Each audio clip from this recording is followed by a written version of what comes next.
जानकारी। युद्ध के बीच में आईआरजीसी का बहुत बड़ा दावा है, खैबर मिसाइल से हमला किया गया है। खैबर मिसाइल से हमला किया गया नेतन्याहू के ऑफिस पर।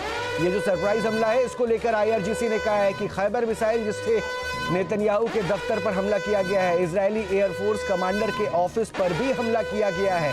अब प्रश्न ये भी उठेगा इजरायल से कि आखिर उनके तमाम एयर डिफेंस सिस्टम का क्या हुआ, और अगर ऐसा है तो खैबर मिसाइल की ताकत का अंदाजा इससे लग सकता है कि तमाम एयर डिफेंस सिस्टम को जो इजरायल के हैं उनको नकारते हुए, उनको चकमा देते हुए, और वो अपने लोकेशन पर, वो अपने स्पॉट पर पहुंचता है और सीधे सीधे वहां पर जाकर तबाही मचाने के लिए गिरता है। नेतन्याहू के दफ्तर पर सरप्राइज अटैक, आईआरजीसी की तरफ से ये कहा गया। एक लंबे जंग की तैयारी में ईरान नजर आ रहा है और किसी भी तरह से अपने आप को ये नहीं दिखा रहा है कि वो बैकफुट पर आ चुका है। एक के बाद एक लगातार हमले कई सेंटर्स पर एक साथ कई मोर्चों पर ईरान फाइट लड़ रहा है, फाइट कर रहा है, इजराइल के खिलाफ लड़ाई कर रहा है। साथ ही साथ अलग अलग कंट्रीज को वो निशाना बना रहा है, उन कंट्रीज को जहां पर अमेरिका ने अपने बेसिस तैयार किए गए हैं, और वहां पे भी भारी तबाही करता हुआ ईरानी मिसाइल नजर आ रहा है।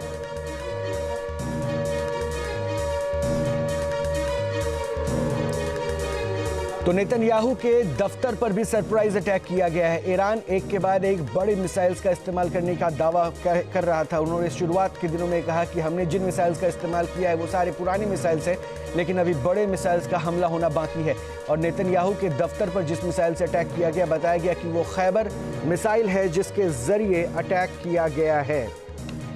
और इजराइल ने हिजबुल्लाह के खिलाफ भी बड़े हमले किए हैं। लेबनान की राजधानी बेरूत में कई इलाकों पर स्ट्राइक की गई है। साउथ बेरूत में आईडीएफ के फाइटर जेट्स ने ताबड़तोड़ स्ट्राइक की है और इन हमलों में हिजबुल्लाह के मिलिट्री साइट्स को निशाना बनाया गया है।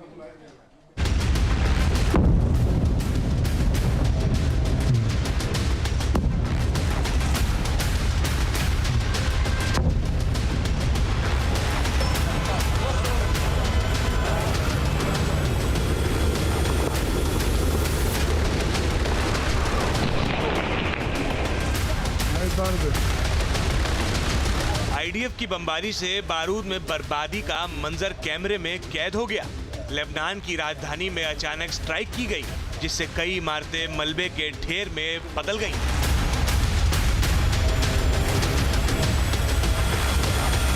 इजराइल ने ईरान समर्थित हिजबुल्लाह के ठिकानों पर टारगेट हमला किया। दरअसल हिजबुल्लाह ने ईरान के साथ मिलकर इजराइल के खिलाफ हमला किया, जिसका जवाब आईडीएफ ने बेहद खतरनाक तरीके से दिया। इजराइल ने बेरूत में हिजबुल्लाह के कई ठिकानों पर एयर स्ट्राइक की। आईडीएफ ने साफ किया कि हिजबुल्लाह ईरानी शासन के इशारे पर काम कर रहा है और इजराइल के आम लोगों को निशाना बनाया जा रहा है। लिहाजा ऑपरेशन रोरिंग लायन के तहत ईरान के साथ ही लेबनान में भी हमले तेज किए गए।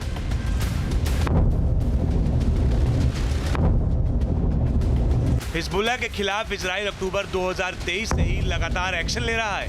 उसके तमाम टॉप कमांडर ढेर किए जा चुके हैं, लेकिन हैकड़ी अब तक खत्म नहीं हुई है। ऐसे में अब नए सिरे से अटैक किए गए हैं। आईडीएफ के हमले की वजह से बेरूत के कई इलाकों में लोग घर छोड़कर भागने के लिए मजबूर हो गए हैं।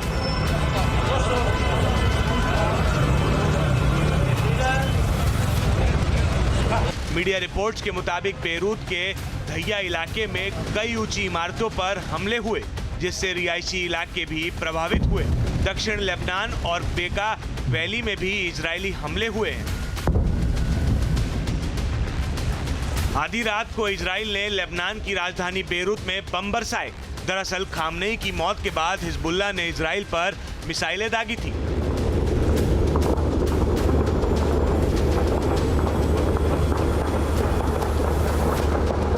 इसका जवाब देते हुए आईडीएफ कई ठिकानों को तबाह कर दिया गया।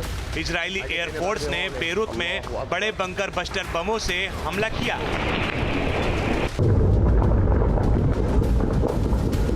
आईडीएफ के फाइटर जेट्स ने बेरूत के दक्षिणी इलाके में बड़े बंकर बस्टर बम्स गिराए, जहां हिजबुल्लाह का हेडक्वार्टर है।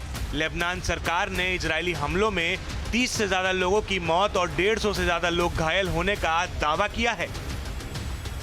इजराइल के हमले में हिजबुल्लाह की लीडिंग शूरा काउंसिल के मेंबर मोहम्मद रात की मौत हो गई है।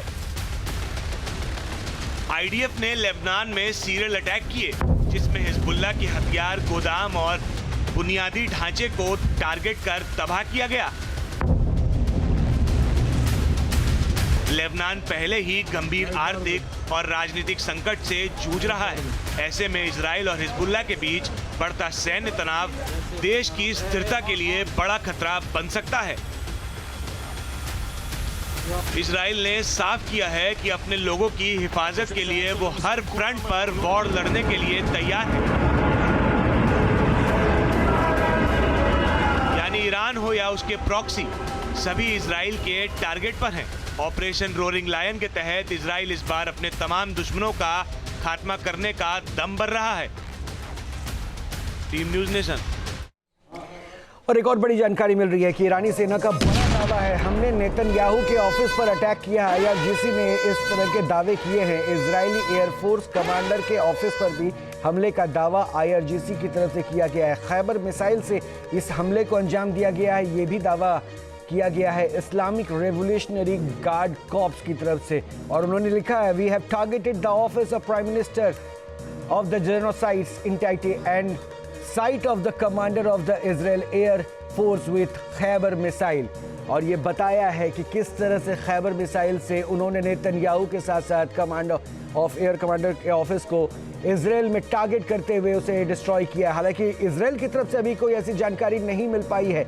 इस बीच में एक और बड़ी जानकारी मिल रही है कि वीडियो के बीच में ईरान ने भी एक नया वीडियो जारी किया है। ईरान की फतेह 110 मिसाइल लॉन्च का वीडियो जारी हुआ है। ईरान ने किया है शाहिद कामिकेज ड्रोन से भी हमले का दावा। Launches of Iranian Fateh 110 tactical ballistic missile and Shahid 136 kamikaze drones in the current war। ये जानकारी खुद आईआरजीसी की तरफ से पेश की जा रही है और ये बताया जा रहा है कि हम किस तरह से लार्ज स्केल पर अमेरिका, इजराइल यानी अपने तमाम उन दुश्मन कंट्रीज के ऊपर टारगेट कर रहे हैं, उन पर स्ट्राइक कर रहे हैं जिन्होंने ईरान के खिलाफ इकट्ठे होकर ईरान को नुकसान पहुंचाने की कोशिश की।